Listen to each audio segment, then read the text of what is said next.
Dragan, 3-1 sigur, hlýtur að vera sáttur. Já, ég er mjög ánægður.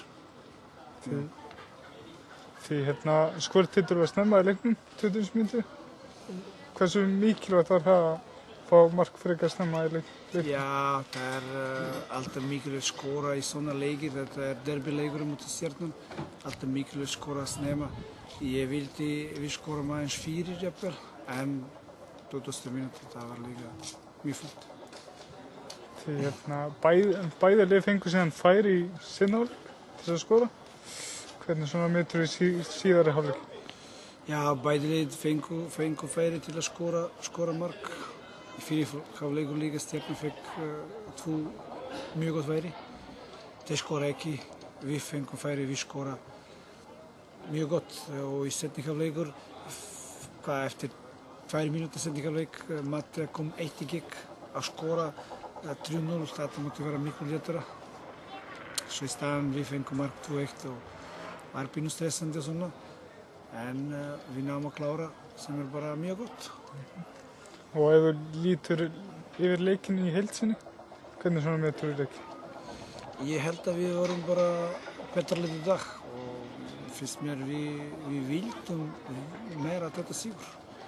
Og við erum búin að skila líka að vinna. Eins og ég segi áðan, Stjörnum fekk færi, skora ekki, við fengum færi, við skora og ég er bara mjög ánægður. Þetta er fótbolti. Núna kemur 14. hlé. Hversu mikilvægt var það að vinna í dag? Já, það er mjög mikilvægt vinnaleikur í dag.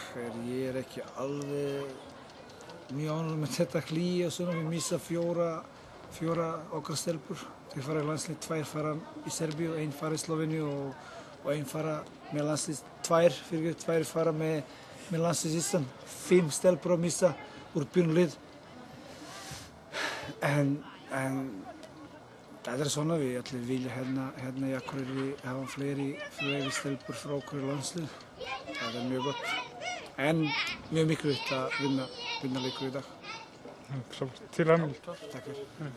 3-1 tap. Hvernig svona metur við leikinn í dag? Já, við erum náttúrulega mjög ósáttið að við komum hérna til að vinna það sjálfsögðu, en þessi deild er náttúrulega bara jöfn og skemmtileg og spennandi og það þurfa allir að vera á tánum til þess að vinna leikina. En Þórsararnir voru klárlega sterkari en við í fyrra hálfleik og sanngjarnt að það væri yfir í hálfleik en við höfum viljað hafa minna en 2-0. En við vorum sterkari sérna hálfleik og við fengum með töluvert að færum til að bæta eða minnka muninn. Þannig að kannski heildina hefði jafnvel ekki verið ósækjart, en ef þú nýtir ekki færiðin og þær eru með það spræka stelpur fram á því og þær nýttu færi sér mjög vel og eru alltaf hættulegar. Þannig að við glemdum okkur aðeins þegar þær settu 3. markið, en við bara nýttum færin okkur illa og við getum sjálfum okkur kennt hvernig fór. Já. Því eins og segið, þið fengu nóg að færi, en nýttu ekki. Hlýtur verið nokkuð svona söktum með haki. Já, þetta er búið að vera sko, ég sá það spila Haukaleikina, annan hálfleikina móti Haukum og þar var þetta svona, þær töpuðu því 1-0. Núna móti Fylki að þá voru tölvöld betri þar og fengu nokkuð góð færi en nýttum ekki og kemur aftur í dag og það er áhyggjuefni að við náum ekki að klára þetta og við verðum að gera það ef við ætlum að taka þátt í toppbaráttunni. Núna kemur 14. frí. Hvernig svona líst þér á framhaldið hjá ykkur? Það er bara vel, því að það er ágætt fyrir mig að ég er að koma inn í þetta og Elís Þór sem verður með mér að við höfum núna tækifæri. Við 2 stelpur sem verða með landsliðinu en það telst bara gott fyrir klúbbinn okkar. En það er bara ágætt að við þurfum að skerpa aðeins á þessu og undirbúa okkur fyrir framhaldið. Það er bikarleikur næst og svo FH og svo KR aftur og ef við ætlum að vera með í þessu prógrami þá verðum við nýta þennan tíma vel og við erum fullir tilhlökkunar og höfum trú á þessu. Takk fyrir.